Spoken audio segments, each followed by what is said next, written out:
Esse vídeo vai para você, advogado, que está inseguro para fazer uma audiência de instrução trabalhista. Vamos lá a algumas dicas para que você tenha sucesso na sua audiência de instrução trabalhista. Para começar, a primeira dica vem antes mesmo do horário da audiência. De forma antecipada, no dia anterior, com toda a calma e todo o tempo, você deve pegar a íntegra do processo e ler o processo todo. Tenha ideia da inicial, de todos os pedidos que estão sendo feitos, os documentos que instruem a inicial. Se a defesa já foi apresentada, dê uma olhada nela toda, veja toda a documentação que a empresa juntou, se tem algum documento que foi impugnado ou não, se teve algum incidente no processo, para que você tenha noção de todo o trâmite, de cada passo que o processo seguiu até ali. Se a parte contrária cometeu algum deslize, você já vai ficar atento a isso e já vai saber o que deve arguir na audiência de instrução.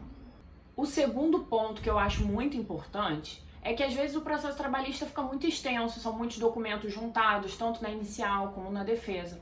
É importante que você anote em tópicos simples, e fáceis de identificar, dos principais documentos que você pode necessitar na hora da audiência de instrução, para que você localize de forma rápida. Então você vai lá e coloca, por exemplo, a contestação está na folha tal, e isso já fica ali organizado para que, se você necessite consultar durante a audiência de instrução, você consiga chegar a ele rapidamente. Converse de forma antecipada com a parte. Se você está pelo reclamante ou se você está pelo empregador, converse com o autor ou com o preposto da empresa, para que você possa repassar com ele todos os fatos do processo. Isso é muito importante porque às vezes os fatos ocorreram já há algum tempo, às vezes até mesmo há anos atrás, e a parte já não lembra com riqueza de detalhes de todos os acontecimentos. Então, repasse todos os fatos, os dados, as datas, tudo o que é fundamental para elucidar o caso. E, importante, lembre ao seu cliente que ele pode ser perguntado no depoimento pessoal. Então, isso é importante para que ele fique preparado, que o juiz vai fazer perguntas diretamente a ele e que ele saiba como se comportar nesse momento. O quarto ponto é em relação às testemunhas. A gente sabe que os advogados não podem orientar as testemunhas, mas ali, minutos antes da realização da audiência, o advogado pode esclarecer para as testemunhas qual é o procedimento da audiência, para que as testemunhas tenham clareza de tudo que vai ocorrer na audiência. Então, por exemplo, você vai explicar que ao entrar na sala de audiência, o juiz pergunta sobre a questão de foro íntimo, de amizade ou inimizade, ou algum fato, que impeça aí a imparcialidade da testemunha no processo. Então, é importante que você também repasse fatos com as testemunhas, Quais são os direitos objeto do processo, para que ela saiba o que ela vai precisar lembrar. Não que o advogado vai instruir e passar alguma orientação em termos do que responder. Não é essa a questão. A questão é apenas elucidar para as testemunhas qual é o procedimento e tudo que vai ser levantado no momento da audiência de instrução.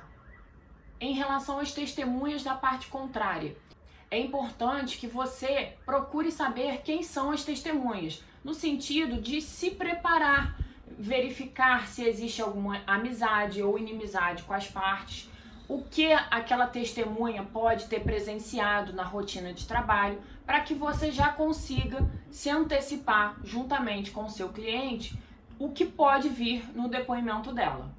A sexta dica é muito importante, tanto na audiência presencial como nesse momento que as audiências estão ocorrendo de forma virtual. Faça contato com o seu cliente e com as testemunhas e combine o início, da audiência virtual ou a chegada ao local da audiência presencial com antecedência de pelo menos 30 minutos. Os imprevistos podem acontecer, mas se houver algum atraso das partes para chegar no momento da audiência, o juiz não vai esperar. Então, o horário é de suma importância para que a audiência ocorra de forma satisfatória para todos.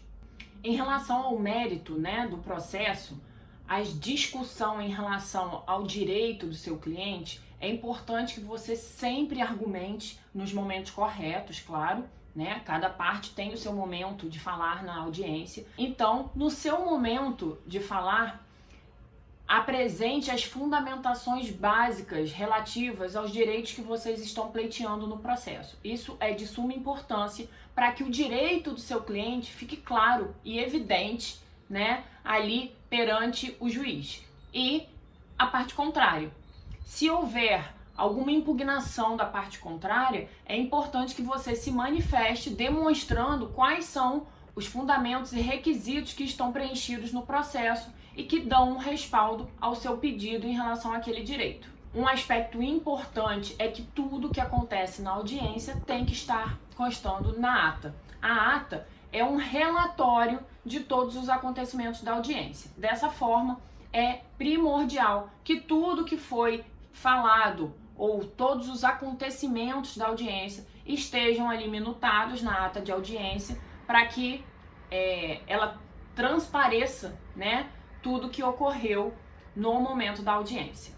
E uma última dica seria a questão de requerer o depoimento da parte contrária. O depoimento da parte contrária, o depoimento pessoal da parte contrária é sempre importante porque a parte, sendo autor ou sendo o preposto da empresa, pode cair em contradição. E isso vai te ajudar na hora de revelar as provas que precisam ser ainda realizadas ou não no processo, através das testemunhas. Então, o depoimento pessoal da parte é sempre importante. Se você estiver pelo autor, pelo reclamante, peça o depoimento do preposto da empresa. E se você estiver pela empresa, peça o depoimento do reclamante, para que de repente você possa ir ter algum sucesso, em algum ponto que a parte pode acabar caindo em contradição ou até mesmo falando a verdade que de repente não está narrado na inicial ou não está contida na defesa. Eu espero que com essas dicas vocês consigam realizar uma audiência de instrução com muito sucesso. Boa sorte para vocês!